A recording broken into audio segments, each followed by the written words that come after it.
Budget میں digital payments کو فروغ دینے کے لیے اقدامات اٹھانے کا فیصلہ، نقد خریداری کی حوصلہ شکنی کے لیے اضافی رقم لینے کی تجویز ہے۔ پیٹرول پمپ سے نقد تیل خریدنے پر 3 روپے تک اضافی وصولی کی تجویز بھی زیر غور ہے۔ دکانوں پر نقد خریداری پر بھی اضافی ٹیکس عائد کرنے کی تجویز ہے۔ خریدار زیادہ ٹیکس ادا کرنے کے بعد نقد ادائیگی کرنے میں آزاد ہوں گے۔ مینوفیکچررز اور درآمد کنندگان نقد فروخت پر اضافی 2% ٹیکس لے سکیں گے۔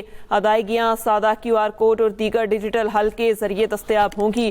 نقد خریداری کی حوصلہ شکنی پر مبنی تجاویز فائنانس بل کا حصہ بنائے جانے کا بھی امکان ہے۔ بجٹ میں تنخواہ دار طبقے کے لیے ریلیف معمولی نوعیت کا ہوگا۔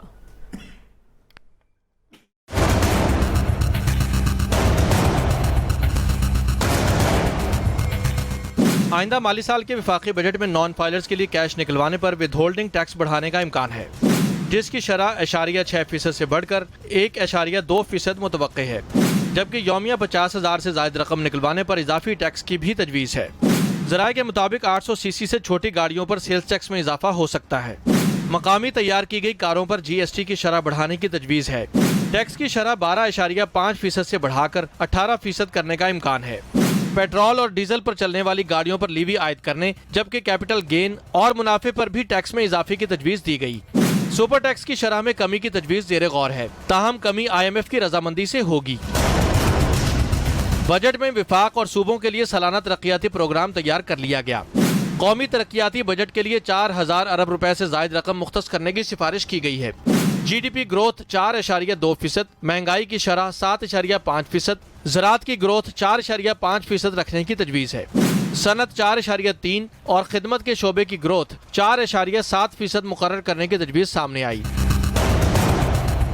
وفاق کا PSDP 1,050 ارب روپے کے لگ بھگ ہوگا، جبکہ صوبوں کے لیے ترقیاتی بجٹ 2,800 ارب روپے سے زائد کرنے کی تجویز ہے۔ پنجاب کا ترقیاتی بجٹ 1,192 ارب روپے، جبکہ سندھ کا 887 ارب، KP کا 440 اور بلوچستان کا 280 ارب روپے مختص کرنے کی تجویز ہے۔ پانی اور بجلی کے منصوبوں کے لیے 259 ارب روپے، نیشنل ہائی وے اتھارٹی کے لیے 229 ارب روپے، دیامر بھاشا ڈیم کے لیے 35 ارب، جبکہ تعلیم اور صحت کے لیے 42 ارب روپے مختص کرنے کی تجویز ہے۔